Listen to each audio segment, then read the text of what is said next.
Buenos días, buenas tardes a todos y a todas.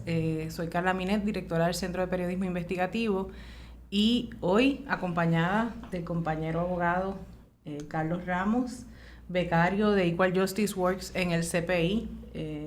Eso quiere decir que Carlos es el que está trabajando con nosotros muy de cerca en nuestro trabajo de transparencia y litigios y acceso a la información.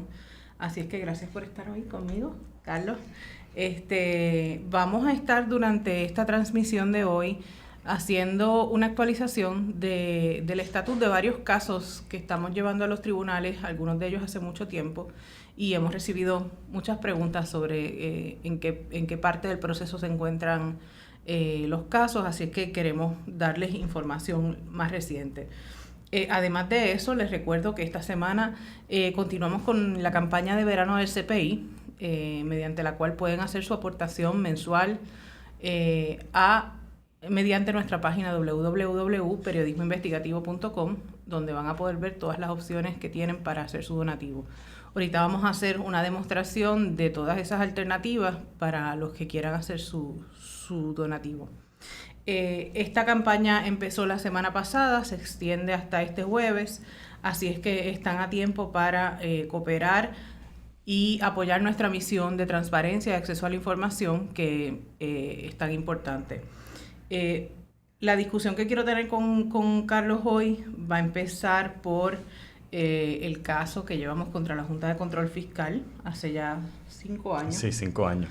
Que recientemente informamos que habíamos obtenido una victoria en el Tribunal Apelativo del Primer Circuito de Boston, en donde un panel de 3 jueces, 2 de esos 3 jueces, apoyaron nuestra posición esencialmente y nuestro reclamo de que la Junta entregue los documentos y correos electrónicos intercambiados entre esa entidad y el gobierno de Puerto Rico y el gobierno federal. Así es. Sin embargo, ahí no termina todo. La Junta, podríamos decir que reafirmó su posición de los pasados años de no querer entregar, y buscó otra manera más de obstaculizar ese proceso, yendo al Tribunal Supremo de Estados Unidos, donde estamos ahora mismo. No ha llegado, pero está próximo a llegar. Estamos a punto de la próxima etapa. Sí. Bueno, nada, primero muchas gracias por tenerme en este Café CPI. Saludos a todas las personas que sintonizan a este Facebook Live. Nada, lo primero que quiero decir, ¿verdad? Aunque yo soy becario de Equal Justice Works y trabajo como abogado del centro, muchos de estos litigios se están llevando desde la Clínica de Acceso a la Información de la Facultad de Derecho de la Universidad Interamericana de Puerto Rico, ¿verdad? Con los profesores Luis José Torres Asensio, Steven Lausel y la profesora Judith Berkan, que son, digamos, los leading attorneys en estos casos, así que de ellos es que estoy aprendiendo muchas de estas cosas. Así que, ¿verdad? Una mención para ellos y para ella. Bueno, este caso quiero ponerlo un poco en contexto antes de hablar de las próximas etapas, porque la verdad es que es un caso un poco raro, en el sentido de que la Junta, según promesa, es una entidad del gobierno de Puerto Rico. Y como es una entidad del gobierno de Puerto Rico, en el Centro de Periodismo Investigativo pensamos y sostenemos, y así lo han dicho ya dos foros de tribunales, que le aplica el derecho constitucional de acceso a la información. ¿Qué pasa? La ley promesa también dice que casos contra la Junta se tienen que ver en el Tribunal Federal. Así que eso fue lo que llevó a que el caso se viese en el Tribunal de Distrito, y tuvimos una decisión favorable, emitió el juez García Gregory, y después llegó a Boston, hubo sus vistas orales, y esa es la opinión reciente, ¿verdad?, que de la autoridad de la jueza Thompson, con el anuendo, ¿verdad?, con el apoyo de otro juez, el juez Cayata, y donde hubo una jueza disidente que dice que si se entregan los documentos que el CPI está viniendo, parece que va a venir el apocalipsis. Un poco una posición que después también hizo públicamente el presidente de la Junta, David Skill, diciendo, ¿verdad?, que sería un problema bien grande si se avala la decisión que hizo el primer circuito. Y un poco, ¿verdad?, aunque es un caso técnico, aunque al final del día lo que queremos es las comunicaciones entre el gobierno y la Junta, ¿verdad? Es un caso como los que lleva usualmente el centro. Lo que está de fondo es el asunto es si la Junta tiene inmunidad para ser demandada. Un poco, ¿verdad?, la 11ª enmienda de la Constitución Federal dice que los estados, y en este caso los territorios, por ahora sí se ha decidido, no pueden ser demandados en el Tribunal Federal. Pero claro, nosotros no queremos estar necesariamente en el Tribunal Federal, estamos ahí porque promesa nos manda allí. Así que un poco, pues es un poco lo que comentaba Oscar Serrano en una nota que hizo reseñando la decisión. como un chaleco de armas. La Junta no quiere que se demande ni en Puerto Rico ni en el Tribunal Federal. Así que lo que está en juego es eso. Lo que plantearía es que son una inmunidad absoluta. Absoluta de todas las leyes de Puerto Rico. Y de federales. Y federales. Hay unas excepciones que dice la ley promesa, pero para todos los efectos no quieren que le aplique la Constitución de Puerto Rico en este caso, y sobre todo el derecho a acceso a la información. Pues ese argumento no lo compró el primer circuito, pero la Junta no se quedó ahí. Pidieron una reconsideración o lo que se llama una petición en banc, en la cual todos los jueces activos del primer circuito evalúan la petición. Eso fue hace unas 3 semanas. Eso fue hace más o menos 2 o 3 semanas. Hace como 2 o 3 semanas denegaron esa petición de reconsideración, por decirlo así. Curiosamente, 2 jueces no intervinieron en el caso, así que quienes volvieron a ver el caso fueron los mismos que decidieron, los mismos 3 que habían decidido en el panel. Pero lo denegaron y en eso pues pidieron que se paralizaran los procedimientos. Esto quiere decir que aunque ganó el CPI y lo que procede es que se empieza a entregar la información que se solicitó, pidieron que se paralice porque ellos tienen la intención de ir al Tribunal Supremo de los Estados Unidos, el Tribunal Supremo Federal. Y para eso tienen ahora 90 días, que es lo que está pasando ahora, ¿verdad? Estamos en espera que cumplan esos 90 días para que la Junta radique su petición de cerciorari, que es como se le llama, al Tribunal Supremo Federal.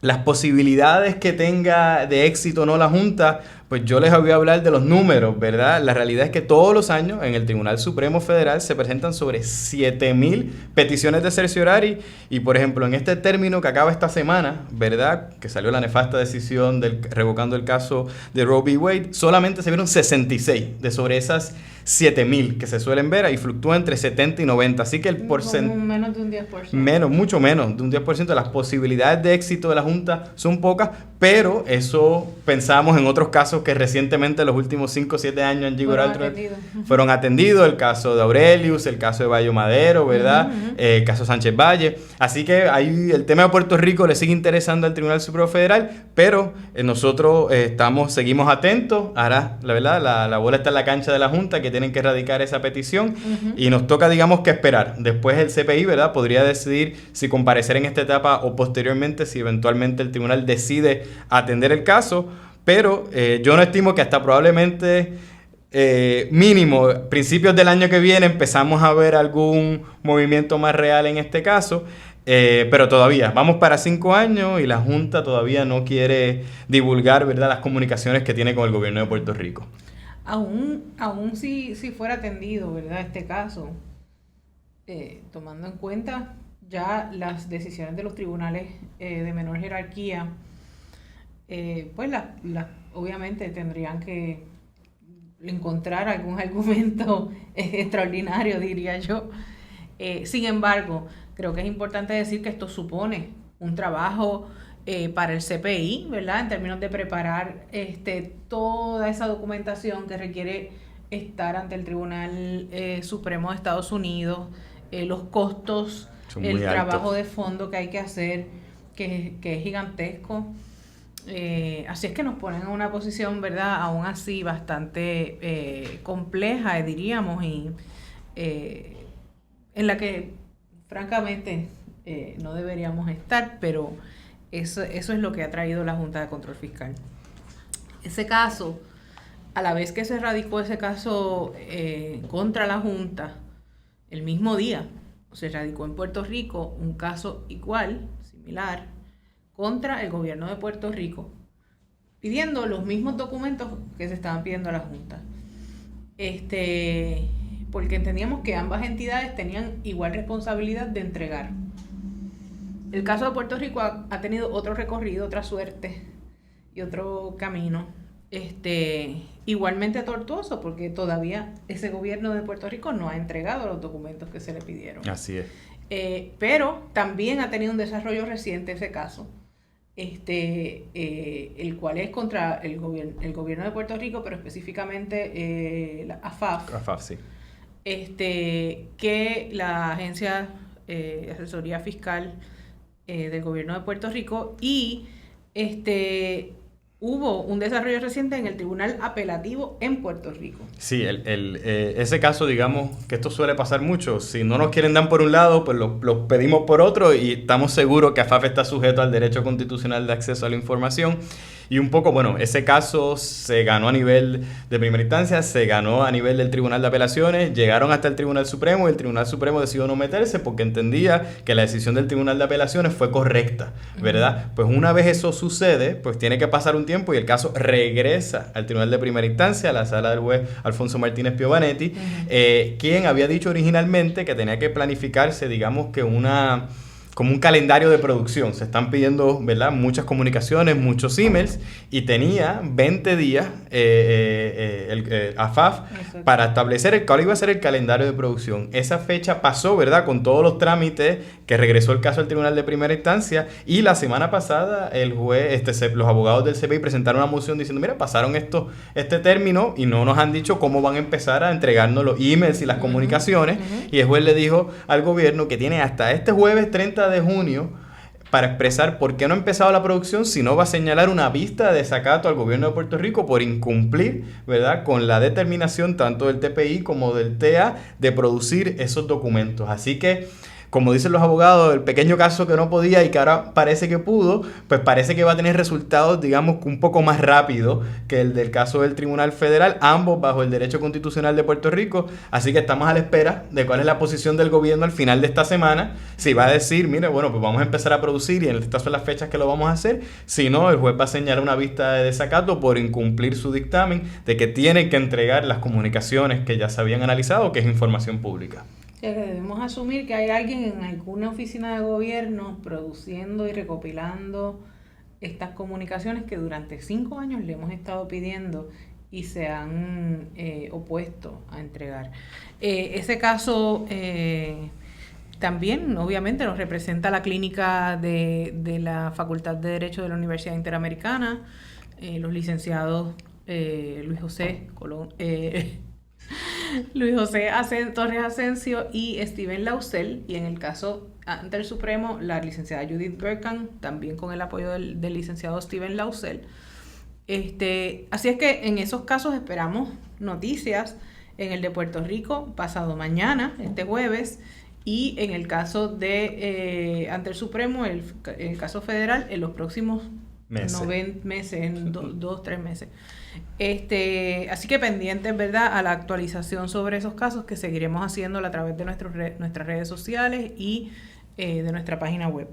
El tercer caso del que queríamos hablar es un caso del que hemos quizás discutido poco, pero es un caso también importante. Importantísimo. Muy importante.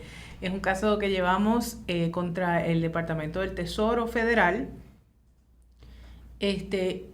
y en el cual solicitamos los documentos relacionados a la selección de los integrantes de la Junta de Control Fiscal.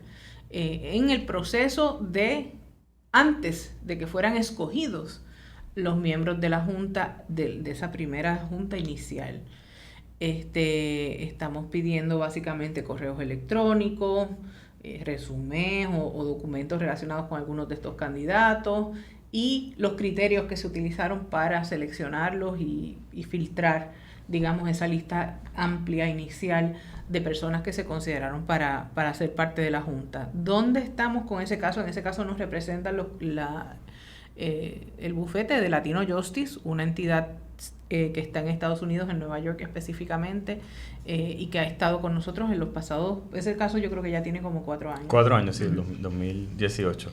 Y ese caso, ¿verdad?, para ubicarlo en contexto, ¿por qué estamos en Nueva York? Es un caso que se está viendo ante el Tribunal Federal de Nueva York, porque a nivel de Estados Unidos federal no existe un derecho constitucional de acceso a la información y todas las solicitudes se tienen que hacer a través de la Freedom of Information Act, o FOIA, ¿verdad?, por sus siglas en inglés, que es el mecanismo que permite demandar a las agencias federales.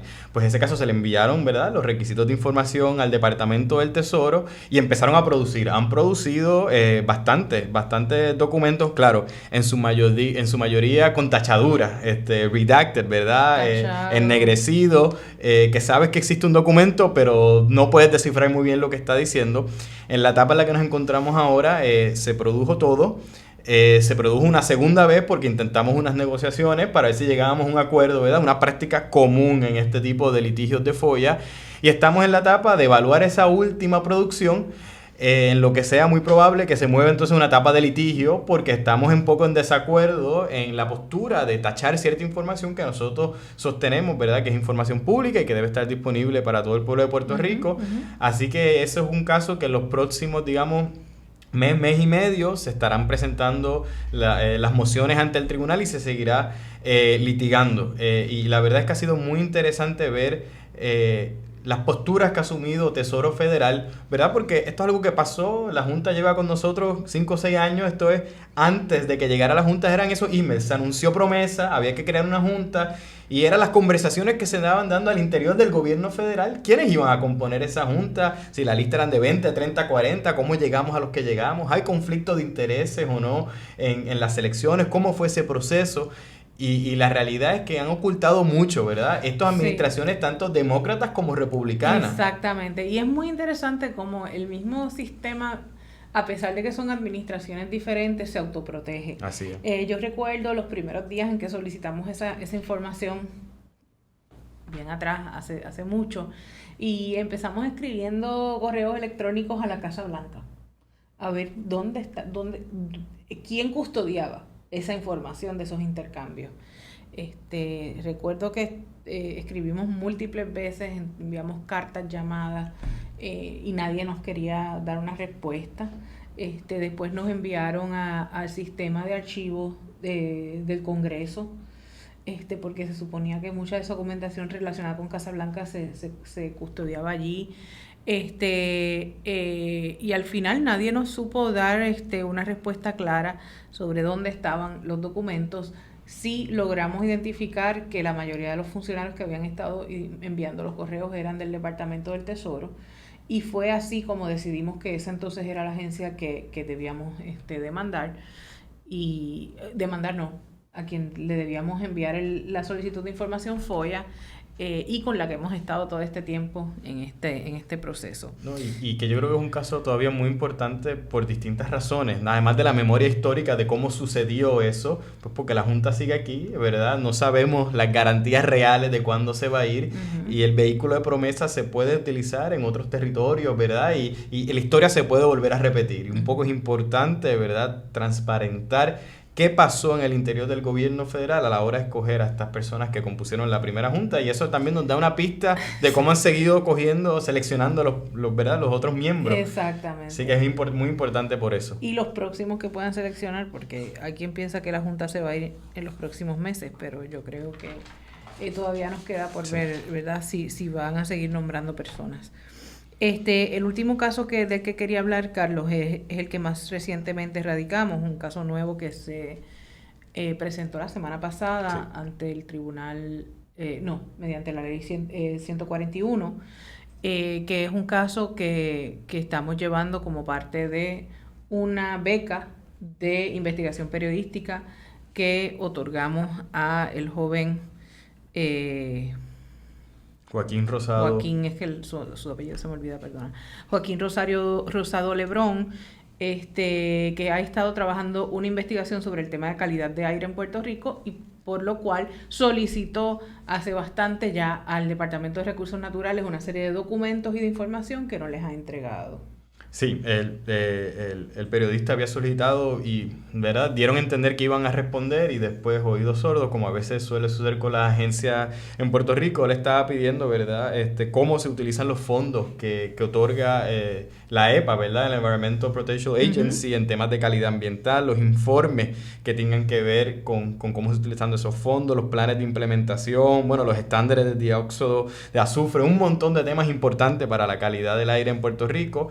La demanda, de verdad, bajo la ley 141 ya está en el tribunal de primera instancia, apenas fue radicada, ¿verdad?, hace una semana, está ante el juez Alfonso Martínez Piovanetti, así que ahora estamos a la espera, ¿verdad?, hay un término para que el DRNA responda, ¿verdad?, y esperemos que empiece a producir la información, porque sabemos que el derecho nos favorece, que esto es información pública, y sobre todo en momentos donde los temas ambientales siguen cobrando mayor relevancia y de justicia climática, pues esa fiscalización que se está haciendo en estos temas es muy importante en Puerto Rico. Es increíble, ¿verdad? Que el periodista solicitó la información, pasó prácticamente casi un mes en que se le indicó, se le hizo creer que se le iba a producir la información. Pero entonces, luego aún de haber presentado la demanda, han pasado 3, 4, 5 días y todavía el departamento no ha entregado.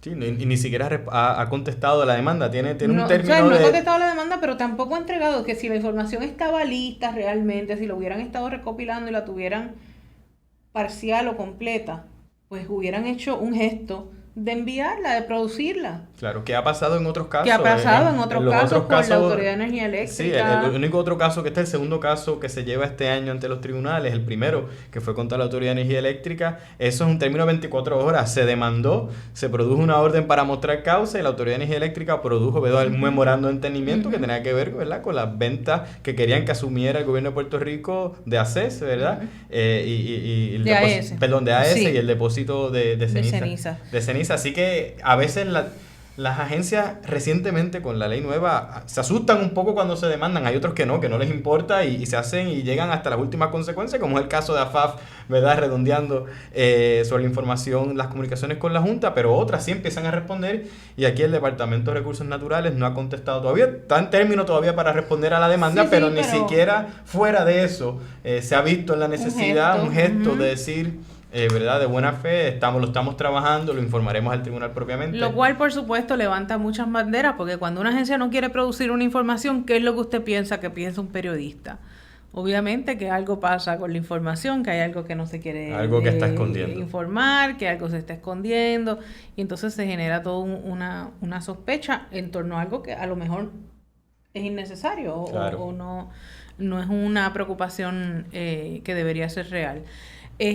Bueno, ya llegando al final de esta transmisión, porque no queremos extendernos, queremos sí enfatizar en que estamos en medio de nuestra campaña de recaudación de fondos de verano, que está desde la semana pasada y dura hasta este jueves. Queremos les recordamos que pueden hacer su aportación y tienen en pantalla la información de cómo hacerlo. Queremos mostrarle cómo llegar a nuestra página y las múltiples maneras en que pueden hacer su donación. Creo que Nore quiere ponernos un video para que lo vayan viendo. Cuando van a la portada, van a la categoría de donaciones en el menú y ahí pueden ver las opciones para hacer su donativo. Usted también puede poner la cifra que usted quiera. Si usted quiere poner $5, si quiere poner $2, si quiere poner 200 o 1000, pues usted pone la cantidad que usted quiera. Indica si lo quiere hacer de forma mensual. También tiene la opción, además de hacer un donativo de dinero, puede también comprar mercancía a través de nuestro kiosco, donde van a poder ver algunas de las mercancías que tenemos disponibles, entre ellas los bultos, los afiches, las tazas, las camisas y las gorras, cualquier mercancía y los bultos, cualquier mercancía que usted compre entra como un donativo para el centro, así es que es otra forma también de cooperar con nuestra misión de acceso a la información. Y por supuesto, lo pueden hacer también a través de ATH Móvil, que es un sistema que estamos haciendo disponible desde hace unos meses, y ahí simplemente tienen que buscar al CPI en la barra de búsqueda, donde luego de escoger donar van a buscar CPI y ahí ponen la cantidad para hacer su donación. Es una forma sencilla y rápida, lo puede hacer desde su teléfono, también puede enviar su cheque y ahí en la misma página pueden encontrar la información sobre nuestra política de auspicios y donativos y la lista de donantes del centro.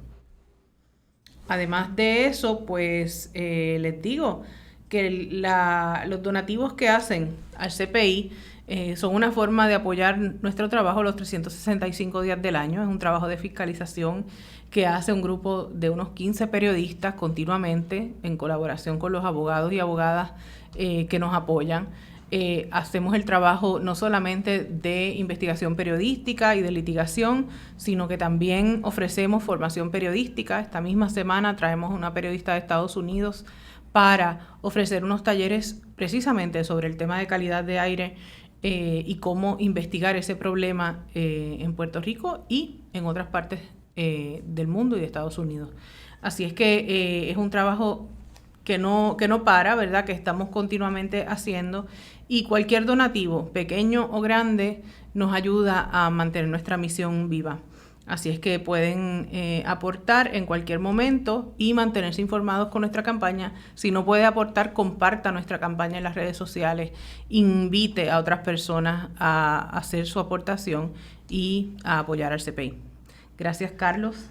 Gracias al apoyo detrás de las cámaras de nuestros compañeros y compañeras Nore Feliciano y Anet Rodríguez. Hay una pregunta de la audiencia, vamos a ver, aquí estamos en vivo. ¿Es para ti? La señorita tendría jurisdicción.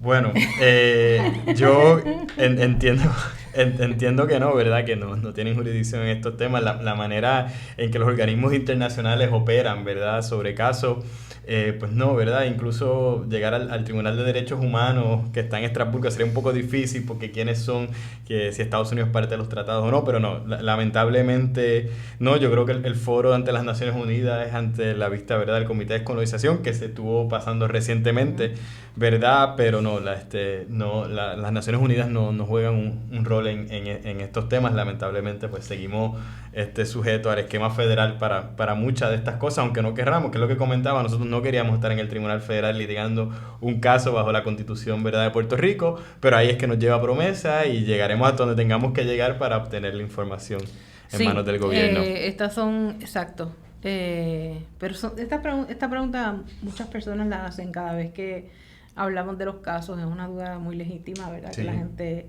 plantea. Y sí, desafortunadamente este es nuestro esquema legal. Nuestra situación colonial es parte de esa realidad y nos lleva, ¿verdad?, por unos procesos específicos. Así es que vamos a seguir en esa lucha y pueden hacer su aportación para poder seguir haciendo este trabajo. Nos vamos a despedir ya, ahora sí. Muchas gracias y buenas tardes. Buenas tardes.